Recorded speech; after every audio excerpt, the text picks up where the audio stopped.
अच्छा, last time हमने VPT के कुछ बेसिक पोस्टुलेट पढ़े और हमने उसमें ये कहा था कि ऑर्बिटल जो है वो ओवरलैप करते हैं। वो जब ओवरलैप करते हैं और एक दूसरे के आमने सामने ओवरलैप करते हैं, हेड-ऑन ओवरलैप करते हैं, तो एक स्ट्रॉन्ग बॉन्ड बनता है जिसको सिग्मा बॉन्ड कहते हैं। और जब साइड वाइज ओवरलैप करते हैं उसको हम पाई बॉन्ड कहते हैं। समझ आ रहे? आज का जो लेक्चर है वो है हाइब्रिडाइजेशन, लेकिन इसको एक्सप्लेन करने से पहले कुछ बेसिक्स पढ़ते हैं, उसके बाद टॉपिक की तरफ आते हैं। तो जरा यहाँ देखें, उसके बाद टॉपिक की तरफ आएंगे। इधर देखिए, शाबाश, इधर देखिए।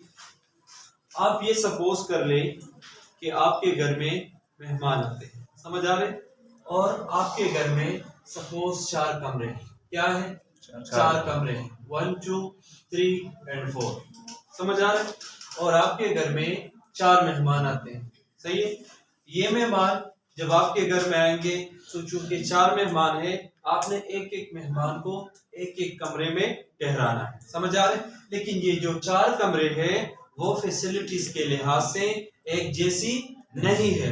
तो आप क्या करते हैं? इस मेहमान के आने से पहले अपने घर के अंदर क्या करेंगे? कुछ बेसिक प्रिपरेशन करेंगे, कुछ तैयारी करेंगे। और वो तैयारी इसलिए करेंगे कि जो आने वाले 4 मेहमान हैं उनको ऐसे कमरे मिले जो हर लिहाज से इक्विवेलेंट हो, ताकि उन्हें कोई भी शिकायत ना हो। मतलब अगर आपके 4 मेहमान हैं और चारों के चारों आपको बहुत अजीज हैं, तो आपकी कोशिश होगी कि चारों के चारों को अच्छे तरीके से सर्व किया जाए। समझ आ रहा है कि नहीं आ रहा? तो इसके लिए आप क्या करेंगे? यहाँ जो फैसिलिटी है इधर भी प्रोवाइड करेंगे, यहाँ भी प्रोवाइड करेंगे और यहाँ भी प्रोवाइड करेंगे। और कोशिश करेंगे कि उनको ऐसी जगह ठहराया जाए जहां सारी चीजें सेम हो। सपोज आपके घर में ये फर्स्ट फ्लोर है, तो आप ऐसे नहीं करते कि पहले मेहमान को फर्स्ट फ्लोर पे, दूसरे को सेकंड पे, तीसरे को थर्ड पे और फोर्थ को फोर्थ पे जगह दें। बल्कि आपकी कोशिश होगी कि चारों के चारों को इक्विवेलेंट फैसिलिटीज दी जाए। इसका एक फायदा होगा। फायदा ये होगा कि आपके जो चारों मेहमान आएंगे वो सेटिस्फाइड होंगे आपकी इस प्रिपरेशन से। तो देखिए, जो प्रिपरेशन आप घर में करते हैं और जो मेहमान आपके घर आता है तो वो भी कुछ ना कुछ प्रिपरेशन करके आता है। समझ आ रहे? अपने साथ कुछ ना कुछ लेकर आता है। समझ आ रहे? और अगर ऐसे मेहमान हो तो फिर तो हम तैयारी बहुत शौक से करते हैं उनके लिए। तो कोशिश ये है इस हमारी कि जो आने वाले गेस्ट है उनको अच्छे तरीके से फैसिलिटेट किया जाए। इसी तरह मॉलिक्यूल्स भी हैं, एटम्स भी हैं। एटम्स जब आपस में रिएक्शन करते हैं तो ऐसा एटम जो एक से ज्यादा बॉन्डिंग करता है उसको सेंट्रल एटम कहते हैं। तो सेंट्रल एटम भी जब इर्द गिर्द बाहर के एटम के साथ बॉन्डिंग करता है, उससे पहले कुछ बेसिक प्रिपरेशन करता है, कुछ तैयारी करता है और तैयारी कंप्लीट करने के बाद वो बॉन्डिंग करता है। समझ आ रहे कि नहीं आ रहा? और जो आने वाला एटम है वो भी उस लिहाज से, उस सेंट्रल एटम के लिहाज से अपने अंदर तरतीब करता है, तैयारी करता है और फिर जो सेंट्रल एटम है उसके साथ बॉन्ड बनाता है। तो ये जो टॉपिक है ये ओवरऑल इस केमिकल रिएक्शन के प्रिपरेशन के हवाले से, कि जब भी कोई सेंट्रल एटम बाकी के एटम्स के साथ रिएक्शन करेगा तो जो सेंट्रल एटम है अपने सराउंडिंग एडजेसेंट एटम के साथ जब रिएक्शन करेगा कुछ बेसिक प्रिपरेटरी मेजर फॉलो करेगा और वो बेसिक प्रिपरेशन जो है उसको हाइब्रिडाइजेशन कहते हैं। अभी केमिस्ट्री डिफाइन नहीं करते, बेसिक चीजें डिफाइन करते हैं। अब देखिए, अगर आप देख लें CH4 फॉर्मेशन, तो CH4 में कार्बन सेंट्रल एटम है और वो एक टाइम पे कितने बॉन्ड बना रहे हैं? 4 बॉन्ड बना रहे हैं। कितने बॉन्ड बना रहे हैं? 4 बॉन्ड बना रहे हैं। अगर इसकी ये केमिकल नेचर हम स्टडी करें कि किस तरह से 4 बॉन्ड बना रहे हैं, तो देखिए कार्बन का इलेक्ट्रॉनिक कॉन्फ़िगरेशन अगर हम करें तो इसका एटॉमिक नंबर है 6, तो इसका इलेक्ट्रॉनिक कॉन्फ़िगरेशन है 1:2, 2:2 और 2p2। समझ आ रहे कि नहीं आ रहा? अगर इसका हम बॉक्स डायग्राम ड्रा करें तो वीबीटी में हम कहते हैं कि सिर्फ वैलेंस शेल बॉन्डिंग में हिस्सा लेता है। तो वैलेंस शेल ये है ना कार्बन का, तो अगर इसका बॉक्स डायग्राम ड्रा करें, ये s ऑर्बिटल है और इसमें 2 इलेक्ट्रॉन है, एक की स्पिन क्लॉकवाइज, दूसरे के एंटी क्लॉकवाइज, और ये वो p ऑर्बिटल है और इसमें नंबर ऑफ इलेक्ट्रॉन्स की तादाद क्या है? 2 है। तो सिंगल सिंगल फिल करेंगे, याद है ना? और पॉली एक्सक्लूजन प्रिंसिपल। अब देखें इस रूल के मुताबिक कार्बन के आखिरी शेल की वैलेंसी क्या है? वैलेंसी कहते हैं नंबर ऑफ अनपेड इलेक्ट्रॉन को। एक होता है वैलेंस इलेक्ट्रॉन। वैलेंस इलेक्ट्रॉन ये सारे चार के चार वैलेंस इलेक्ट्रॉन हैं, लेकिन वैलेंसी कहते हैं number of unpaired electron. Single electron को वैलेंसी कहते हैं। यहाँ कार्बन की वैलेंसी क्या है? 2 है। तो वैलेंसी 2 का मतलब ये है कि इसके एक इलेक्ट्रॉन को एक चाहिए और इसके एक इलेक्ट्रॉन को एक चाहिए। अगर ये यहाँ पे कोवेलेंट बॉन्ड बनाता है तो ये एक टाइम पे 4 बॉन्ड बनाता है। मतलब वैलेंसी कितनी होनी चाहिए? 4 होनी चाहिए, मगर यहाँ तो वैलेंसी 2 है। पहला पॉइंट समझ आ रहे कि नहीं? तो पहला प्रॉब्लम, अगर इस कार्बन के साथ ये चारों हाइड्रोजन बॉन्डिंग करेंगे तो यहाँ पे पॉसिबिलिटी है कि कोवेलेंट बॉन्ड सिर्फ 2 हाइड्रोजन का बनेगा, मगर हाइड्रोजन कितने अटैच है? 4। तो जब भी ये कार्बन केमिकल रिएक्शन हाइड्रोजन के साथ करता है तो ये कार्बन सेंट्रल एटम है, हाइड्रोजन को अटैच करने से पहले ये कुछ प्रिपरेशन करेगा। समझ आ रहा है कि नहीं आ रहा? तो प्रिपरेशन का जो पहला स्टेप है वो है वैलेंसी सेटिस्फाई करना। तो मैं यहाँ रफ वर्क में लिख लेता हूँ, जो पहला प्रॉब्लम है उन प्रॉब्लम में से पहला है वैलेंसी सेटिस्फाई करना। समझ आ रहे? यहाँ पे वैलेंसी 2 है ना, तो मतलब ये सिर्फ 2 बॉन्ड बना सकता है। देखिए कार्बन और हाइड्रोजन के दरमियान इलेक्ट्रॉन शेयर है, एक कार्बन का और एक हाइड्रोजन का। तो अगर 2 सिंगल इलेक्ट्रॉन है तो एक कार्बन एक हाइड्रोजन एक कार्बन। लेकिन यहाँ देखिए स्ट्रक्चर में कितने कार्बन हाइड्रोजन है? एक कार्बन के साथ 4 हाइड्रोजन है। तो वैलेंसी कितनी होनी चाहिए? वैलेंसी 4 होनी चाहिए। तो ये कार्बन जब इन आने वाले मेहमानों को ठहराएगा तो उससे पहले कुछ बेसिक प्रिपरेशन करेगा। अब ऐसी कौन सी पॉसिबिलिटी है कि कार्बन की इस वैलेंसी को हम 2 से 4 बनाएं? तो एक पॉसिबिलिटी है, इधर देखिए, अगर यहां से हम एक इलेक्ट्रॉन यहां शिफ्ट करें, अगर यहां से एक इलेक्ट्रॉन हम उधर शिफ्ट करें तो देखिए ये ऐसे बन जाएगा। जो s ऑर्बिटल है उसमें एक ही इलेक्ट्रॉन रह जाएगा और आपके पास जो p का बॉक्स डायग्राम है इसमें पहला और अगर एक यहां से चला जाए। अब आप ये बताइए शाबाश, वैलेंसी क्या है? 4। तो देखिए कोई भी सेंट्रल एटम किसी भी एटम के साथ रिएक्शन करने से पहले प्रिपरेशन करता है। तो ये जो पहला स्टेप है जिसमें हम वैलेंसी सेटिस्फाई करते हैं, इस स्टेप को एक्साइटेशन कहते हैं। क्या चीज कहते हैं? एक्साइटेशन। एक्साइटेशन से मुराद कि यहाँ पे एनर्जी कंज्यूम होकर ये जो पेड इलेक्ट्रॉन है इनमें से एक इलेक्ट्रॉन उधर शिफ्ट हो गया। ये मैं बाद में एक्सप्लेन करूंगा कि ये एनर्जी कहां से आती है। समझ आ रहे हैं? तो पहला स्टेप किस चीज को सेटिस्फाई करना? वैलेंसी को। अब नंबर 2, अब देखिए नंबर 2 जो है एक और प्रॉब्लम है और दूसरा प्रॉब्लम ये है, देखिए जो s ऑर्बिटल है उसका शेप क्या है? स्फेरिकल है ना, याद है आप लोगों को? sir. जो p ऑर्बिटल है वो डम्बल शेप है। Yes. और अगर वो एक्सेस में है तो px कहते हैं। यही डम्बल शेप अगर वर्टिकल है तो py कहते हैं और अगर ये प्लेन से बाहर है तो इसको pz कहते हैं। तो दूसरा प्रॉब्लम ये है, जब आपके घर में मेहमान आएंगे, आपके घर में तो 4 कमरे हैं, उनको जगह मिल सकती है, लेकिन चारों कमरों की फैसिलिटीज एक जैसी नहीं है। जो ये ऑर्बिटल है ये स्फेरिकल इन नेचर है और ये डम्बल है और ये एक्सिस में है, ये y में है और ये z में है। तो जो दूसरा प्रॉब्लम है आने वाले एटम्स के लिए वो शेप्स है। देखिए आने वाले हाइड्रोजन कंफ्यूज होंगे, स्फेरिकल के साथ बॉन्डिंग करूं, px के साथ करूं, py के साथ करूं या pz के साथ करूं। और एक और प्रॉब्लम भी है, वो प्रॉब्लम है ओरिएंटेशन का। किस चीज का? ओरिएंटेशन का। ओरिएंटेशन से मुराद ये है अगर 4 हाइड्रोजन है और वो आते हैं इनके साथ बॉन्डिंग करते हैं, पहले तो हाइड्रोजन ये कंफ्यूज है कि स्फेरिकल के साथ करें या p के साथ पहले बॉन्डिंग करें। और p में भी मजीद कंफ्यूजन है, p में px के साथ पहले करें, py के साथ पहले करें या pz के साथ पहले करें। तो तीसरा प्रॉब्लम है ओरिएंटेशन का। समझ आ रहे कि नहीं आ रहा? एक फोर्थ प्रॉब्लम भी है, उसको कहते हैं एनर्जी का। किस चीज का? एनर्जी का। अब देखिए अगर हम नॉर्मली कार्बन का एटॉमिक मॉडल ड्रा करें बोहर का, तो देखिए ये इसका पहला शेल और ये दूसरा शेल। पहले शेल के साथ हमारा काम नहीं है, हमारा काम दूसरे शेल के साथ है।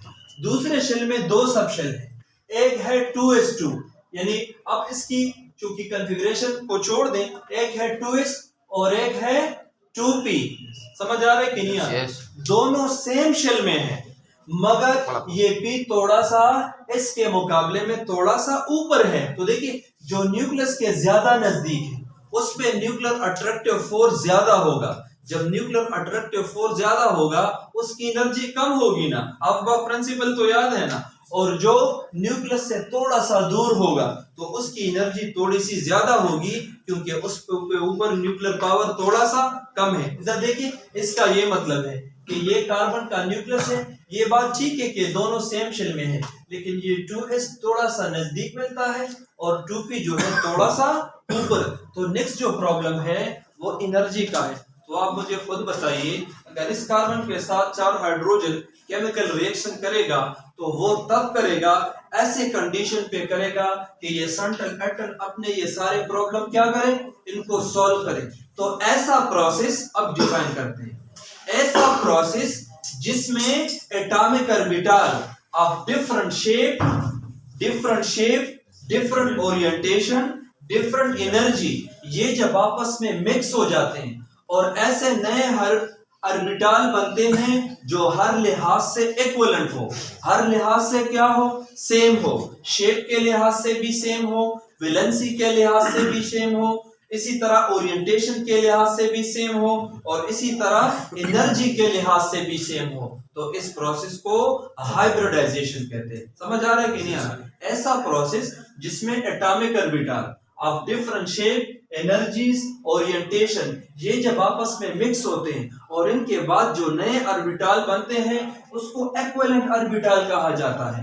इक्विवेलेंट इसलिए कि वो हर लिहाज से सेम होते हैं, यानी शेप के लिहाज से, एनर्जी के लिहाज से और ओरिएंटेशन के लिहाज से। समझ आ रहा है कि नहीं आ रहा? वो किस तरह होगा अब मैकेनिज्म में समझ आ जाएगा, लेकिन डिफिनेशन की समझ तो आ गई ना। तो ऐसे ऑर्बिटल एटॉमिक जो आपस में मिक्स हो और नए ऑर्बिटल बनाएं जो हर लिहाज से इक्वल हो, उनको हम कहते हैं हाइब्रिड ऑर्बिटल्स। कौन से ऑर्बिटल? Hybrid orbital. और रूल ये है कि जितने एटॉमिक ऑर्बिटल आपस में मिक्स होंगे उतने ही हाइब्रिड ऑर्बिटल बनेंगे। अगर ये 4 एटॉमिक ऑर्बिटल मिक्स होंगे तो 4 हाइब्रिड ऑर्बिटल भी बनेंगे। समझ आ रहा है कि स्टेप नंबर 1 की समझ आ गई है? अब स्टेप नंबर 2 को मिक्सिंग कहते हैं।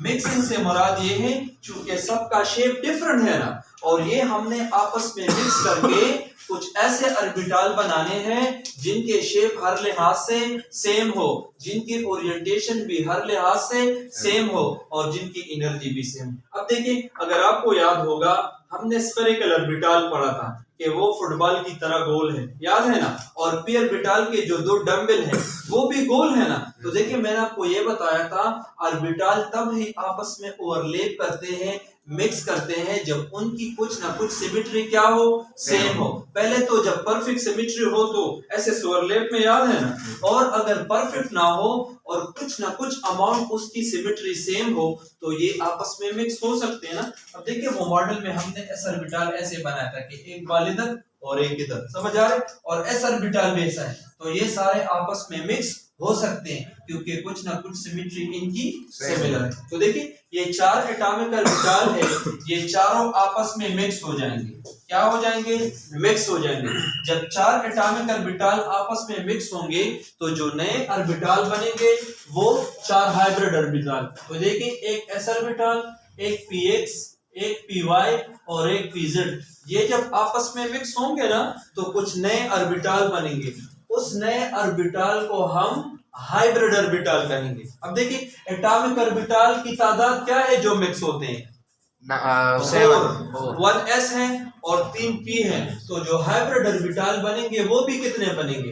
वो भी आपके पास 4 हाइब्रिड ऑर्बिटल बनेंगे। अब देखिए ऐसी किस्म की मिक्सिंग जिसमें एक s ऑर्बिटल और 3 p ऑर्बिटल आपस में मिक्स हो, इसको sp3 मिक्सिंग कहते हैं या sp3 हाइब्रिडाइजेशन कहते हैं, क्योंकि इसमें एक s ऑर्बिटल और 3 p ऑर्बिटल आपस में क्या है? मिक्स है। अब जरा ये हर हाइब्रिड ऑर्बिटल देख लें, ये इन सारों की जो शेप है वो क्या है? वो सेम है। समझ आ रहे? इन सारे हाइब्रिड ऑर्बिटल की शेप जो है वो सेम है। तो देखिए ये वाला sp3 हाइब्रिड ऑर्बिटल, ये वाला sp3 हाइब्रिड ऑर्बिटल, ये वाला sp3 हाइब्रिड, और ये सबकी शेप सेम है ना, तो शेप का मसला हल हो गया, वैलेंसी का भी हल हो गया। नेक्स्ट है ओरिएंटेशन का। तो देखिए जब चार हाइब्रिड ऑर्बिटल बनते हैं ना, तो ये चार हाइब्रिडल जो कार्बन का न्यूक्लियस है, ये कार्बन एटम है उसका न्यूक्लियस है, ये चारों के चारों ऑर्बिटल जो स्पेस में ऐसे ओरिएंट कर जाते हैं कि सबके दरमियान एंगल क्या होता है, सेम। अब देखिए मैंने आपको विस्पर थ्योरी में भी बताया था कि सपोज ये सेंट्रल एटम है और इसके साथ ये चार जो है वो एटम इलेक्ट्रॉन शेयर करते हैं, तो बॉन्ड पेयर की तादाद क्या है, 4 है ना, और सारे एक दूसरे को क्या करेंगे, रिपेल करेंगे। तब तक रिपेल करेंगे कि एक ये मैक्सिमम डिस्टेंस पे हो और इनकी रिपल्जन कम हो। तो मैंने आपको बताया था ये खुद को ऐसे अरेंज कर लेते हैं कि एक ऊपर, एक इस साइड पे, एक और एक प्लेन से बाहर। इस सिमेट्री को कौन सा सिमेट्री कहते हैं, टेट्राहेड्रल, याद है ना आप लोग? Yes sir. तो देखिए ये जो चार हाइब्रिड ऑर्बिटल बनते हैं ना, तो ये भी एक दूसरे को रिपेल करते हैं। तब तक रिपेल करते हैं जब तक इनकी डिस्टेंस मैक्सिमम हो और रिपल्जन क्या हो, कम हो। तो ये जो नए हाइब्रिड ऑर्बिटल है, इनमें से एक हाइब्रिड ऑर्बिटल इस डायरेक्शन में, एक इस डायरेक्शन में, एक इस डायरेक्शन में, और ये जो प्लेन से बाहर हम ड्रा नहीं कर सकते, एक इस डायरेक्शन में। समझ आ रहे कि नहीं? अब देखिए ये भी sp3 हाइब्रिड ऑर्बिटल है, ये भी sp3 हाइब्रिड है, ये भी sp3 हाइब्रिड है, ये भी sp3 हाइब्रिड है। शेप सारे हाइब्रिड ऑर्बिटल की सेम है और देखिए एंगल भी सेम है। इन दोनों के दरमियान जो एंगल है वो है 109.5, इनके दरमियान भी जो एंगल है 109.5, और इनके दरमियान भी जो एंगल है 109.5। तो ओरिएंटेशन का भी प्रॉब्लम हल हो गया। क्यों? क्योंकि ये सारे के सारे ऑर्बिटल अब इनकी ओरिएंटेशन सेम है, मतलब एंगल इनकी क्या है, सेम है ना। तो देखिए नेक्स्ट प्रॉब्लम भी हल हो गया। अब एक और प्रॉब्लम जो आपने पढ़ा था एनर्जी का, ये ग्रीन और रेड मार्कर कंसीडर करें कि ये s ऑर्बिटल है और ये p ऑर्बिटल। ये s ऑर्बिटल न्यूक्लियस के नजदीक है और p ऑर्बिटल जो है थोड़ा सा ऊपर है। तो हाइब्रिडाइजेशन के दौरान जब ये मिक्सिंग करते हैं ना, तो ये p ऑर्बिटल थोड़ा सा नीचे आ जाता है और s ऑर्बिटल थोड़ा सा ऊपर, तो दोनों सेम प्लेन में आ जाते हैं। अगर दोनों सेम प्लेन में है और न्यूक्लियस से इसका डिस्टेंस सेम है, तो लिहाजा इनकी एनर्जी क्या होगी, सेम होगी ना। तो देखिए इसी तरह जब ये हाइब्रिडाइजेशन करेंगे तो ये थोड़ा सा ऊपर और वो थोड़ा सा नीचे, अब दोनों न्यूक्लियस से सेम डिस्टेंस पर है, तो लिहाजा एनर्जी का प्रॉब्लम भी खत्म हो गया। तो देखिए जब भी atomic orbital of different shape, orientation, energy and configuration आपस में मिक्स होंगे तो नए हाइब्रिड ऑर्बिटल बनेंगे। तो ये प्रोसेस आप इस ब्लॉक डायग्राम से भी कर सकते हैं। इधर देखिए शाबाश। अब देखिए ये जो अनहाइब्रिड ऑर्बिटल्स और हाइब्रिड ऑर्बिटल्स हैं, पहले ये अनहाइब्रिड हैं, तो सारों में नंबर ऑफ इलेक्ट्रॉन्स की तादाद 1 1 1 है ना। yes. तो जो हाइब्रिड ऑर्बिटल बनेंगे इनमें भी इलेक्ट्रॉन की तादाद 1 1 1 और 1 होगी। इसकी समझ आ गई कि नहीं? जो फाइनल स्टेप है वो बॉन्डिंग है। अब ये कार्बन क्या करेगा, अब ये कार्बन हाइड्रोजन के साथ बॉन्डिंग करेगा। तो इसलिए मैंने आपको बताया कि हमेशा सेंट्रल एटम बाहर के एटम को ऑक्युपाई करने के लिए क्या करता है, कुछ बेसिक प्रिपरेशन करता है और उसको हाइब्रिडाइजेशन कहते हैं। अब देखिए अगर ये कार्बन जो सेंटर में कार्बन है, इसका ये हाइब्रिड ऑर्बिटल, दूसरा हाइब्रिड ऑर्बिटल, तीसरा और चौथा।